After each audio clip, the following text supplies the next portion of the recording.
Now, the greatest radio shows of all time. Suspense. The Shadow Node. Washington calling David Harding, Counterspy. Classic radio theater. The Great Gildersleeve. Fibber McGee and Molly. Dragnet. Gunsmoke. The Lone Ranger.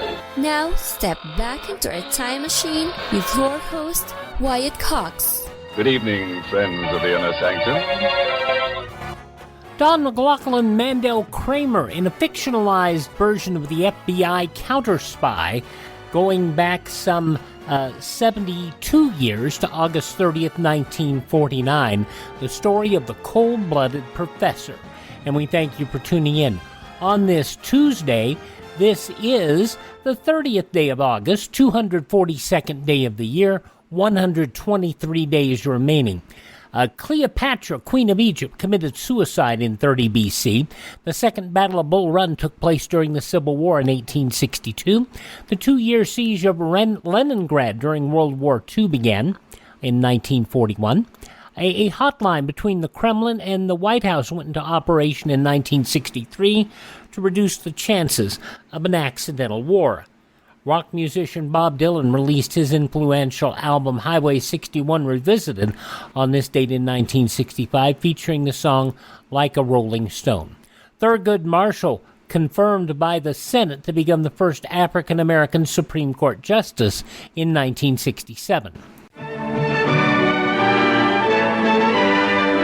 Historians will note this hour at the White House. In a Rose Garden ceremony, a 58-year-old great-grandson of a slave is nominated by President Johnson to be a Supreme Court justice. He is Solicitor General Thurgood Marshall, acknowledged the best-known Negro lawyer of the century. The president also calls his nominee best qualified. I have just talked to the Chief Justice and informed him that I shall send to the Senate this afternoon the nomination of Mr. Thurgood Marshall, Solicitor General, to the position of Associate Justice, Supreme Court, made vacant by the resignation of Justice Tom C. Clark of Texas. Thus, the highest court in the land, with the vacancy owing to the stepping down of Justice Clark, has named to its august body Thurgood Marshall, the first of his race so honored. Peter Roberts reporting from a Hearst Metrotone newsreel of the day back in 1967. The first episode of The Late Show with David Letterman aired on CBS on this date in 1993, following Letterman's move from NBC. Thank you very much. Welcome to the show. My name is Dave, and I checked this now with the CBS attorneys, and legally I can continue to call myself Dave. So yes, sir. I don't know if you're aware of this or not, but there was some discussion when I left my old job at NBC. There was talk that maybe they would sue me if this show was anything like the old show. And frankly, I never took it very seriously because, for one thing, I thought, well, the legal department at NBC has their hands all tied up defending that Dateline NBC show, so they're not... And I never took it seriously. And then this morning, I wake up, and next to me in bed is the head of a peacock. So I don't know. There was a huge flap when Letterman moved to CBS about taking key elements of his old NBC show along. The suit eventually settled, but not before Letterman got off a ton of shtick like that. It was on this date in 2005 the 17th Street Canal in New Orleans breached during Hurricane Katrina, leading to massive flooding and destruction. And it was a year ago today the last American troops left Afghanistan, ending U.S. involvement in the war, but not without a whole bunch of other issues left behind. Passing away on this date in history, the man who founded Max Factor Company, Max Factor Sr., actor Charles Bronson, wrestler and trainer of some of the best wrestlers ever, Killer Kowalski, director, producer, screenwriter Wes Craven, and Valerie Harper, who passed away in 2019 after a 10-year cancer battle. This is the birth date of the Kingfish, Huey Long, the governor of Louisiana, assassinated in 1935 while in the Senate. Also born on this date in history, Dr. Gillespie on TV's Dr. Kildare, Raymond Massey, Hazel on TV, who won not only an Emmy Award but a Tony Award along the way, Shirley Booth. You remember him from Double Indemnity and My Three Sons for 12 years. Fred MacMurray, born on this date.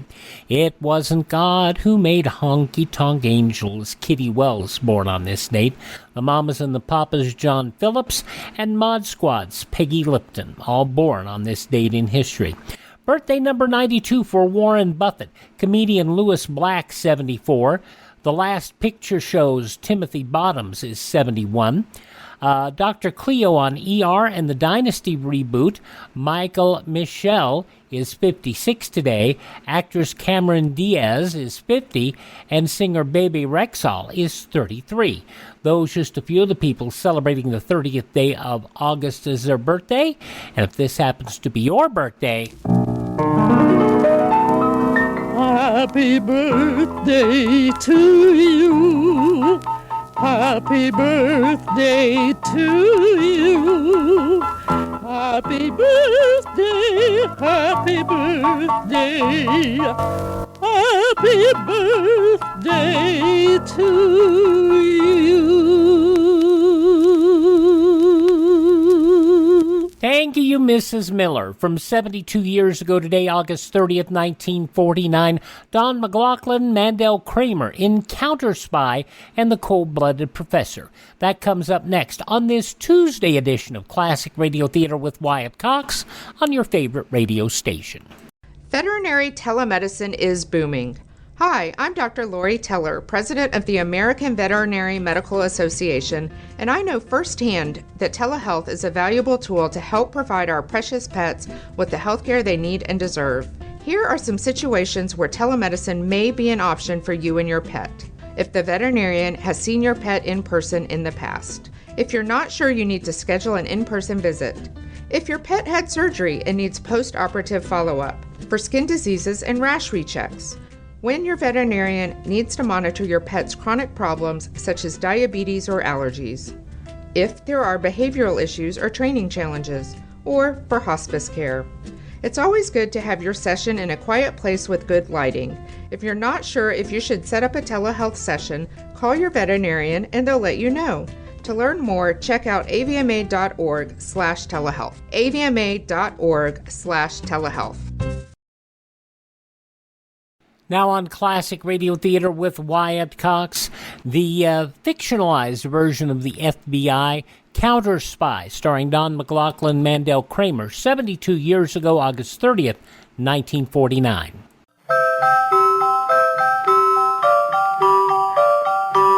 Pepsi-Cola, P-E-P-S-I, that's your smartest cola buy.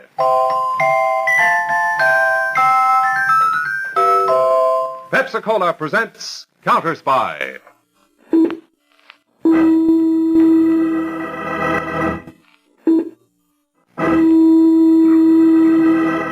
Washington calling David Harding, Counterspy. Washington calling David Harding, Counterspy. Harding, Counterspy, calling Washington.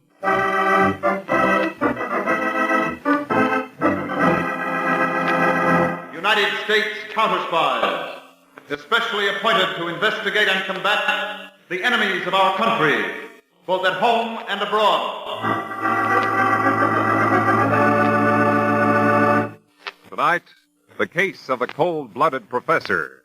Another Counterspy report to the American people.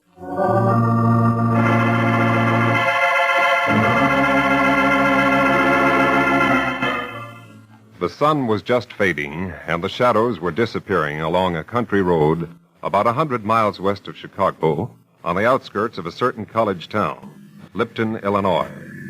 A large black sedan, moving slowly, came to a full stop, and the driver spoke to a farmer beside the road. Say, I wonder if you can tell me that house up on the hill there, for rent? Oh, no, that's the professor's. Oh, Professor who? Horn, Professor Horn. He teach at the college here? No, everybody says he's a genius. Writes big articles for scientific papers. Inventor, too. How long's he lived there? Oh, about 5 years. Nice feller when he comes to town. Nice smile. Folks like him. He have many visitors? Don't seem to like visitors, mister. Got a lady housekeeper, though. Oh, is she a nice person? Oh, you can take her or leave her. About 50. Homely. Good, I guess, but homely. How old is Professor Horn? Oh, pressing 57 hard, maybe. Say, you want to know an awful lot, mister. Going up there? I might. Thanks for the information. Goodbye.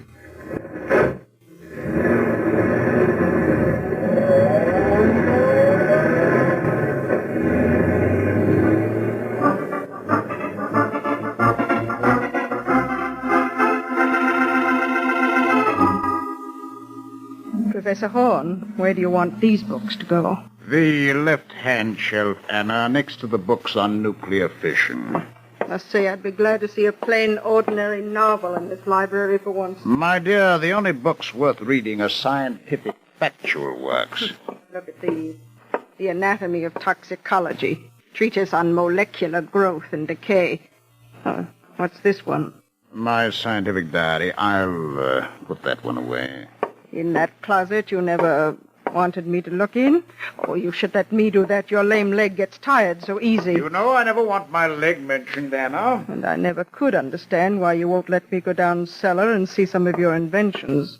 I have a lifelong principle, Anna. Better to anticipate than to regret. Meanwhile, please bear in mind that I pay you well, and this does not include your asking questions. Somebody's at the door. There's a black sedan in the driveway. Well, go see who it is, but don't bring anyone in unless absolutely necessary. I won't, Professor. Close that door, Anna. Of course.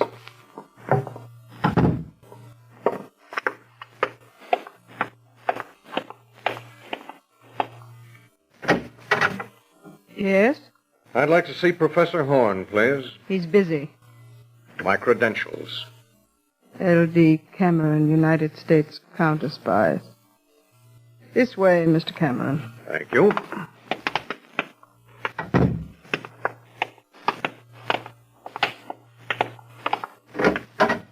Professor Horn, Mr. Cameron of the Counterspies. Thank you, Anna. That will be all. Mr. Cameron, I live on an ironclad schedule. I should now be in my laboratory downstairs, hard at work. I trust you can debrief.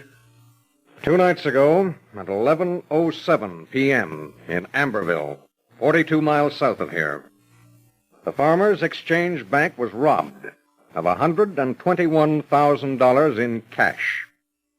The robber used a very ingenious electronic method of silencing the vault alarm system. However, the car used by the robber went through a puddle of oil and left certain tire tracks. Am I being brief enough? No. But continue.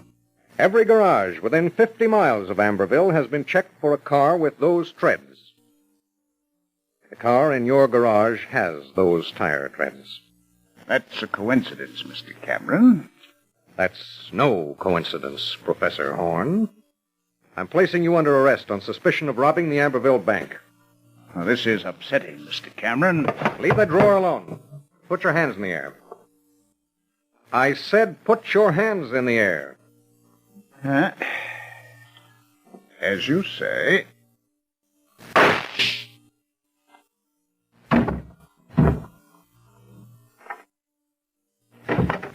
I heard a shot. What happened? Oh, I see.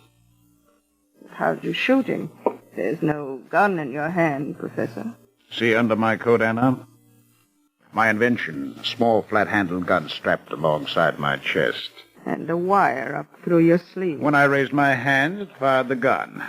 Now, no more questions. We're leaving, Anna. Help me unpack the closet. So at last I'll see what you keep in there.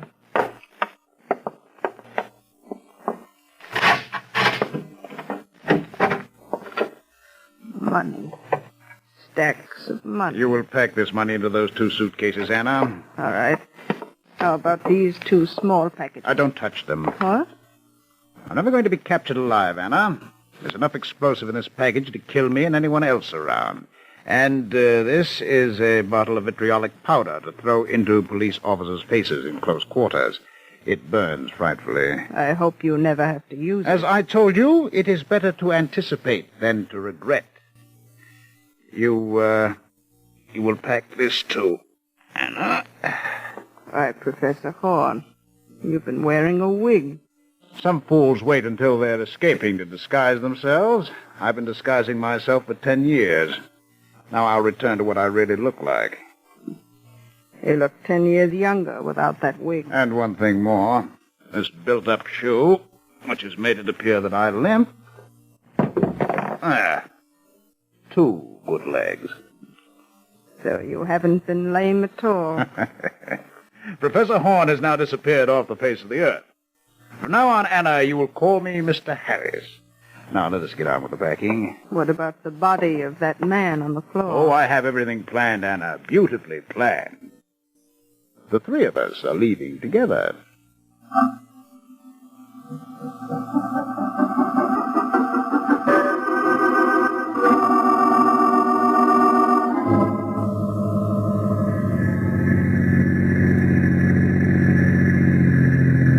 We've been driving some time, Anna. You're getting hungry? Yes, Professor I mean, Mr. Harris. Here, I have some candy bars in my pocket. Take one. Thank you. Mr. Harris, do you know where this side road goes? Yes, through the most deserted portion of the state. Even so, Cameron's body may be found over there in the barn. Oh, not for weeks. If then. You think the car's safe? I'll get rid of it as soon as I've hidden my money and securities in these hills against the future. What will we live on meanwhile? And I can get all the money I want any time. You forget my constant studies of crime techniques, of scientific methods, even of murder, by accident, by weapons, and by poison. Wasn't the candy bar good, Anna? I can't see you. You poisoned me. Of course, Anna. You're the only person in the world who knows what I really look like. How could you expect to go on living?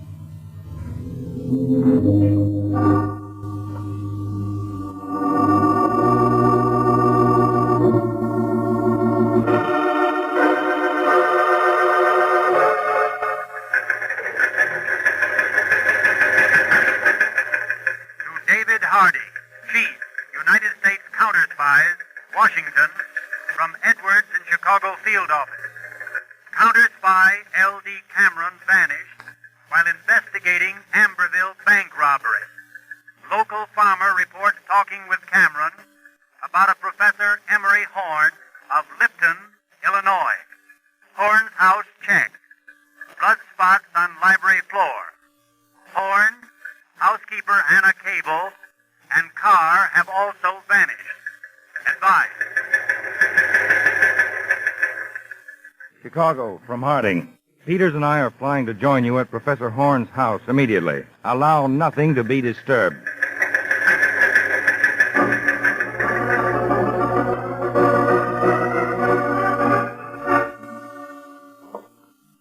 Peters, one of the strangest houses I've ever been in. Yes. And people in the town say it's haunted, Mr. Harding.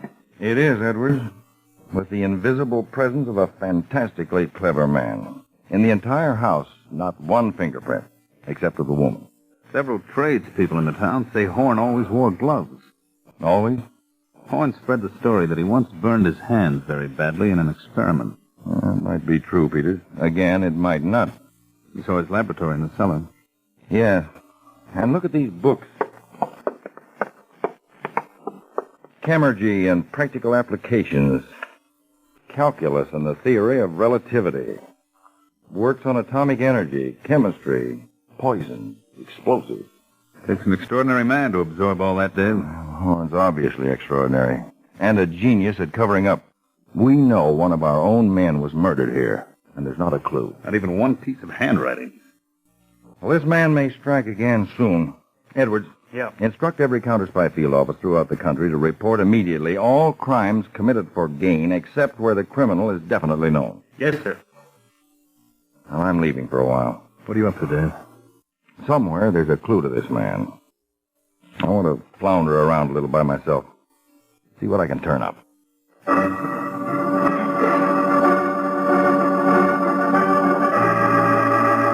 Dr. Connors, in one of the grocery stores in town, a clerk told me that a year ago Professor Horn wasn't feeling well, and that led me to you. Yes, Mr. Harding, I did treat Professor Horn a year or so ago. Now, this is the record of his visit, Mr. Harding. Did he pay you by cash or check? Cash, to my nurse. I recall he wore gray doeskin gloves throughout his visit here. Did he mention having burned his hands? Yes, but he never removed the gloves in my presence. Oh. Did he limp or walk normally? Frankly, Mr. Harding, I didn't notice. But one thing may interest you. I took some x-rays of his stomach. Here, let me show you.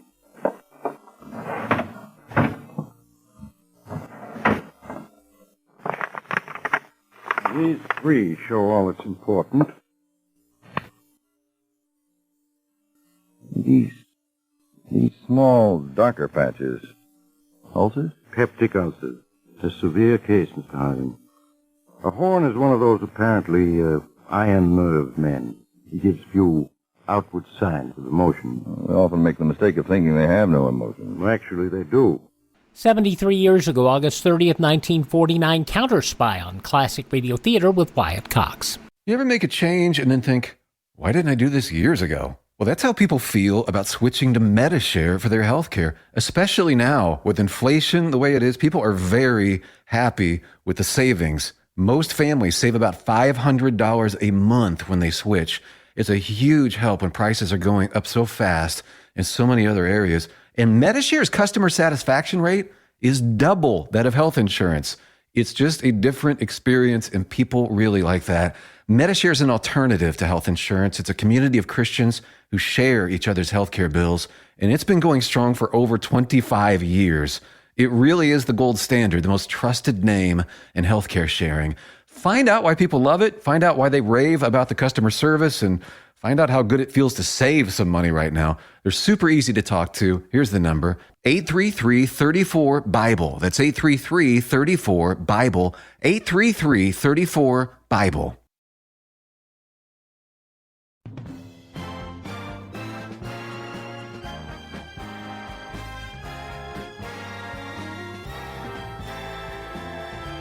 Thanks for tuning in to Classic Radio Theater with Wyatt Cox. We're listening to an episode of David Harding Counterspy as it was originally broadcast over ABC on Tuesday evening, August 30th, 1949, 7:30 p.m. Eastern Time. In the newspapers of that Tuesday, 73 years ago, these were some of the headlines. Yugoslavia has formally applied to the Export-Import Bank for an American loan, government officials disclosed last night. This marks the first time Marshal Tito has appealed directly to the U.S. for financial help since he split with Moscow nearly 15 months ago. Secretary of State Dean Acheson understood to be strongly supporting the Yugoslav request as a means of helping Tito combat the tight economic blockade imposed by Russia and her satellites. Russia hopes to wipe out the Tito regime within 6 months by any means short of a shooting war. That from intelligence agents of the Western powers. They were told that yesterday in Berlin. Their informants were Germans who have maintained close contact with authorities in Soviet-occupied Eastern Germany. Senate Democrat leader Lucas of Illinois said last night Republicans are trying to have a date fixed for adjournment of Congress so they can block the administration's program by filibuster. Lucas, in a blistering exchange with Senate Republican leader Wary of Nebraska, shouted that the only thing Republicans have done is condemn, criticize, and raise hell about everything since 1932. Lucas telling Wary, "You've lost every time and you'll continue to lose until you get a platform." Early Wary had said some people talk economy but don't vote economy, and then quoted Lucas's voting record for nearly an hour. Wary criticized both Lucas and Senator Humphrey, the Democrat of Minnesota, because they objected earlier to allowing Wary to put their voting records into the congressional record. Threatening telephone calls have plagued Georgia's U.S. Collector of Revenue since he filed a tax lien against the Association of Georgia Clans last week. Commenting, collector Marion H. Allen said, "I may be dumb, but I'm not afraid of them." He revealed the anonymous threats yesterday. Allen filed suit last Wednesday to collect from the Klan $9,332 in alleged unpaid income taxes for 1946, 47, and 48. Allen said, "I have no way of knowing who the callers are. Sometimes my telephone rings, and when I answer, the caller hangs up in my face." A $1.5 million suit for injuries allegedly suffered in a plane crash filed yesterday in U.S. District Court by a New York woman. The plaintiff, Gloria Gersman, 22, named Samuel E. Poole, Jr., 25, an Army Air Force captain, as the defendant. Poole, a bomber pilot in the war, lives in East Palatka, Florida, but now is in Valley Forge, Pennsylvania General Hospital with injuries suffered in a second crash. And the second crash, which occurred 1 month after that, described by Mrs. Gersman's Poole's wife, was injured fatally. Ms. Gersman charges in the suit that she, her former husband, who is a nightclub operator in Massachusetts, Poole and several others were at a drinking party July 11th in Massachusetts. The party decided to fly to New York to continue the drinking party and to get some Chinese food. The plaintiff said she didn't want to go along, but Markowitz, to whom she was married, and Poole compelled, coerced, and physically forced her to board the plane, and a few seconds after the plane took off, it crashed. A tiny Negro baby, alive and well, found yesterday in a box atop second base at a City Park baseball diamond in Savannah, Georgia. Boys who went to the park for a practice game discovered the infant. Police Lieutenant Leonard J. Holloman and Officer L.E. Rowell rescued the baby, sent it to a hospital. Miami cops have troubles. A counterfeit $10 bill turned up in the department's cash drawer, and it fitted the description of a bogus bill in one of the police circulars. Well, Sergeant B.D. Rump swears it wasn't there when he left work the previous day. And once in a while, it really seems ad men don't know when to keep their mouths shut. Yesterday, Atlantans were somewhat more than amazed to hear radio commercials seeking to lure them to the salt and clue ocean breezes of fabulous Florida's vacation land. Those some of the day's top news stories as reported in the newspapers of Tuesday, August 30th, 1949, on your radio Counterspy, which continues now on Classic Radio Theater with Wyatt Cox. And their nervousness and emotions seek other outlets. In this case, peptic ulcers caused by a very high-strung nervous condition. Doctor, did you give him a prescription? Yes, a special bismuth powder compound. He tried them, and they gave him relief. Do you think he's cured of his ulcers yet? Well, I would doubt it very much. Well, Doctor, he'll be buying bismuth powders more or less regularly. Well, I assume so, Mr. Harding. Dr. Connors, I'm very grateful to you. This is the first clue to this cold-blooded scientific killer we found. The big question is, where will he strike next?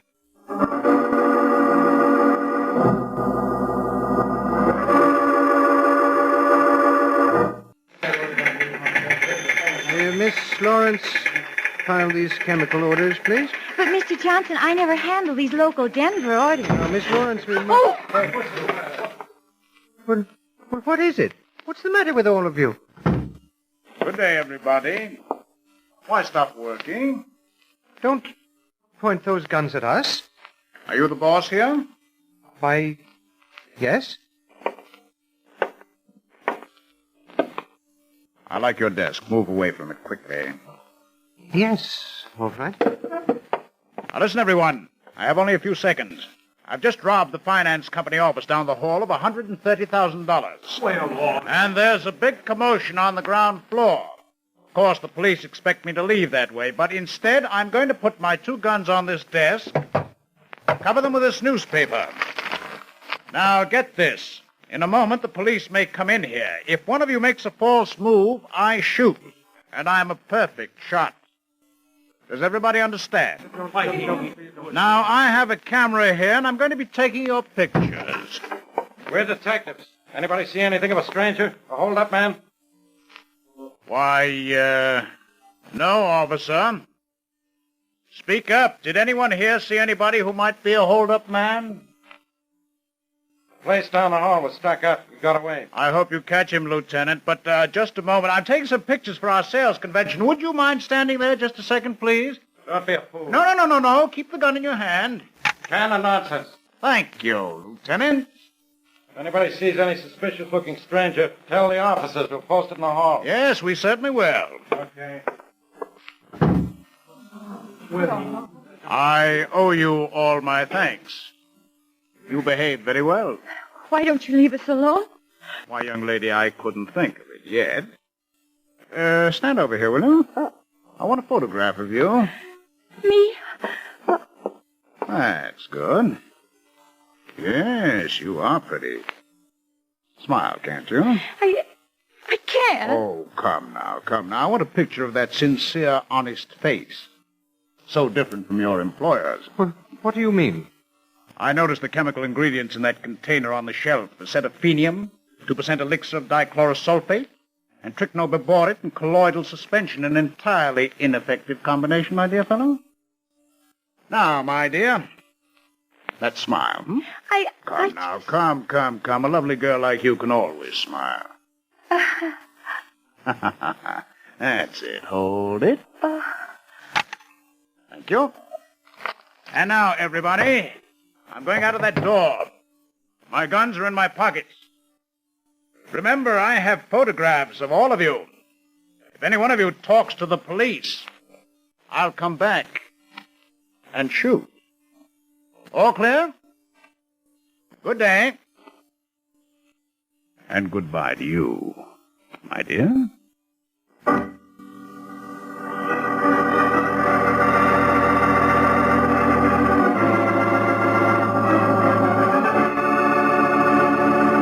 August 30th, 1949, Counterspy on this Tuesday, Classic Radio Theater with Wyatt Cox.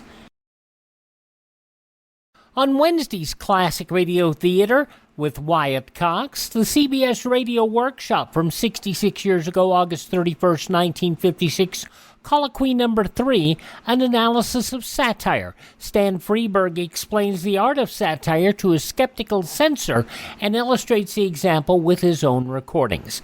That's coming up on Wednesday's Classic Radio Theater. But now the conclusion of Counterspy, August 30th, 1949, 73 years ago today.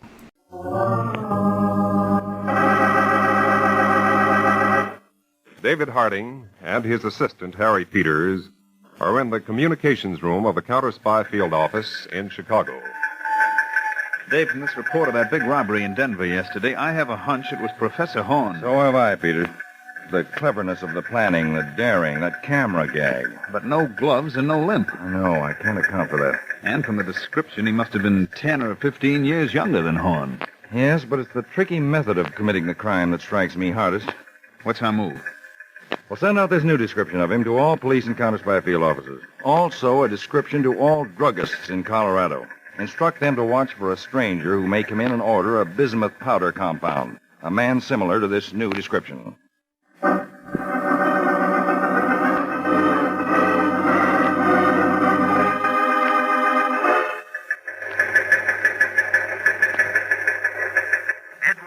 from the Denver field office to David Harding. Denver druggist reports that a man answering description of Professor Horn came in to have a bismuth powder compound prescription filled. The druggist expects the man to return in 2 hours for the prescription.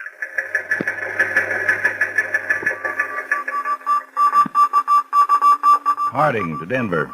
Set up spot surveillance of suspect immediately, but do not alarm him. He may carry explosives or poison for self-destruction. Am joining you by jet plane.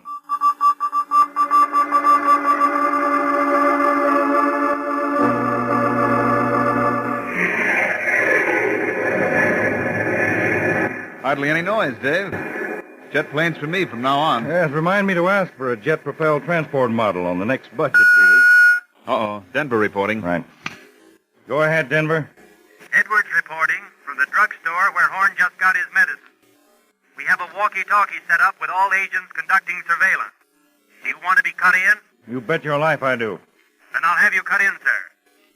The suspect has turned out of my sight. Our next agent is a sedan 1 block up. Agent D. Agent D, is the suspect in your sight? Suspect is walking down the other side of the street from me, taking his time. Uh-oh. Walking fast now. Heading straight up the street. Edwards should be near him now in a taxi cab. How about it, Edwards? Come in, Edwards.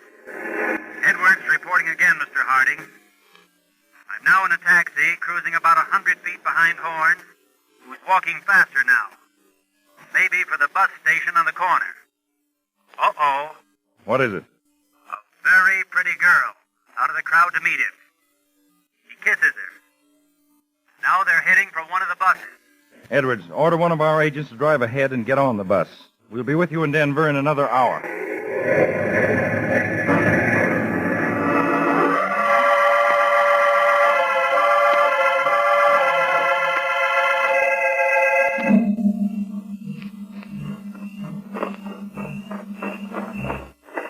Mr. Harding, Yes, Edwards. What's the layout? Horn and the girl entered that bungalow there. The place is almost entirely dark. Living room lights are on, but all the blinds are drawn. The place surrounded? Yeah, set up B. 2 men at each post. You want to rush the house? Oh, I want Horn alive. There's no telling what trick he might pull. Let me have your walkie-talkie. Here. Thanks. Harding to Peters. Peters. Pull all agents back to set up C, farther from the house. Come over to see me. We have to work out a different plan of attack. And it's got to be done.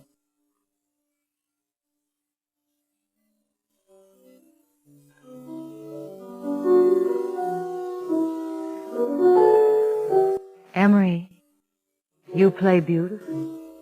Thank you, my dear. I saw you had a package from the drugstore. You're not sick or anything. Oh, no, dear. They're just bismuth powders. They help my stomach. Emery, Yes, Gilda.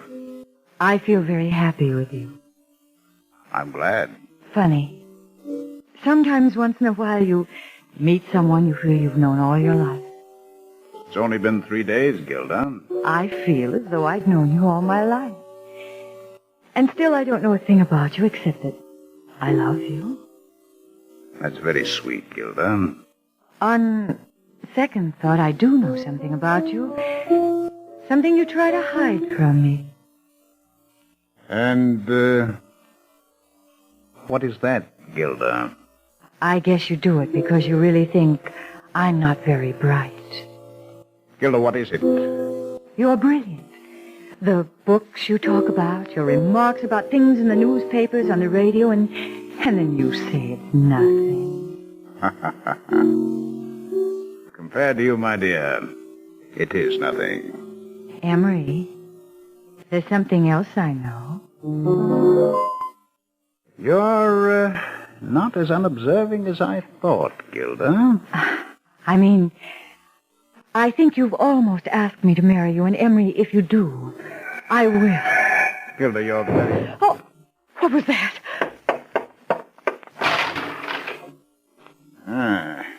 Car crashed into the lamppost right in front of the house. Oh, no. Man seems to have been thrown from it. No. He was hit by the car. The car's racing away down the street. Those hit-and-run drivers. We've got to help him. Now, wait, Gilda. Well, we can't let him lie there. Well, very well. I'll go with you.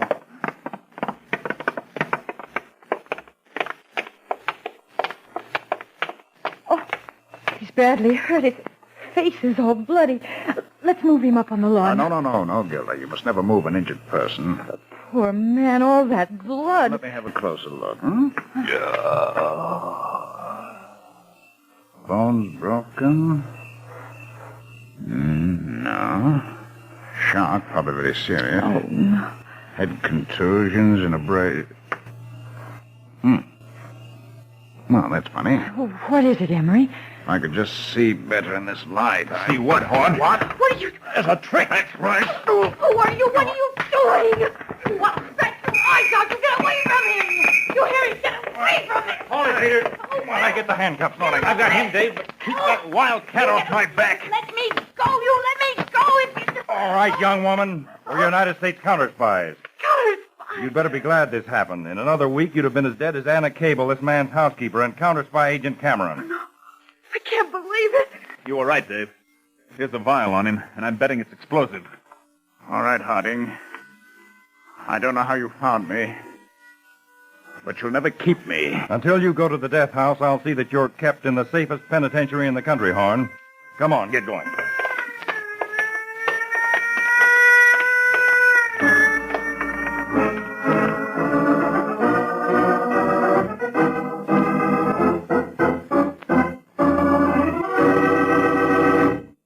Listen on Thursday for the exciting Counterspy case of the cold-blooded professor. That's right. For we never expected that Professor Horn would cause your counterspies many more frantic hours. Only Professor Horn would use prison pants that had been washed in lemon juice, or create a new appearance by stealing watch crystals and mixing them with flour, water, and wire, and escape from an escape-proof penitentiary. Be sure to tune in on Thursday, day after tomorrow, for File Number 2, Case of the Cold-Blooded Professor, on Counterspy.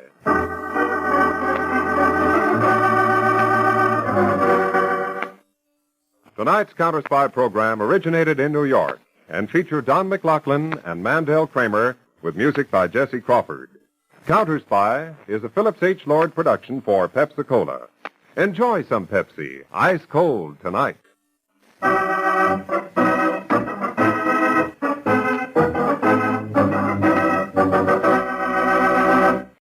And part 2 of the saga of the cold-blooded professor will be here during this hour of classic radio theater coming up on Thursday. From August 30th, 1949, 73 years ago today, Counterspy here on Classic Radio Theater with Wyatt Cox. Thank you so much for making us a part of your day. Would you do me a favor? Thank this radio station and support their advertisers. It's their kindness and courtesy that allows us to be with you each and every time we roll around here on your favorite radio station. Now, if you miss a day, you do not have to miss one single episode of Classic Radio Theater with Wyatt Cox. You can find all of our shows available on demand at my webpage, which is classicradio.stream. At classicradio.stream, you can stream our shows on demand. You can learn more about classic radio collecting. You can find the list of the various podcasts, applications, and sites where you can download our shows, or you can download apps for your phones by them. You can contact me directly there. You can also find our social media links, and if you enjoy what we do, you can buy me a coffee. That buy me a coffee money does not go to buy me coffee. It in fact goes for us to acquire new great classic radio theater collections, like we just obtained more episodes of Captain Midnight, and also a whole library of Casey Crime Photographer. We've got all of that coming. ClassicRadio.stream if you want to be a part of it. Thanks for tuning in. Tell all your friends the great radio shows are right here at this spot on the dial. Classic Radio Theater with Wyatt Cox on your favorite station.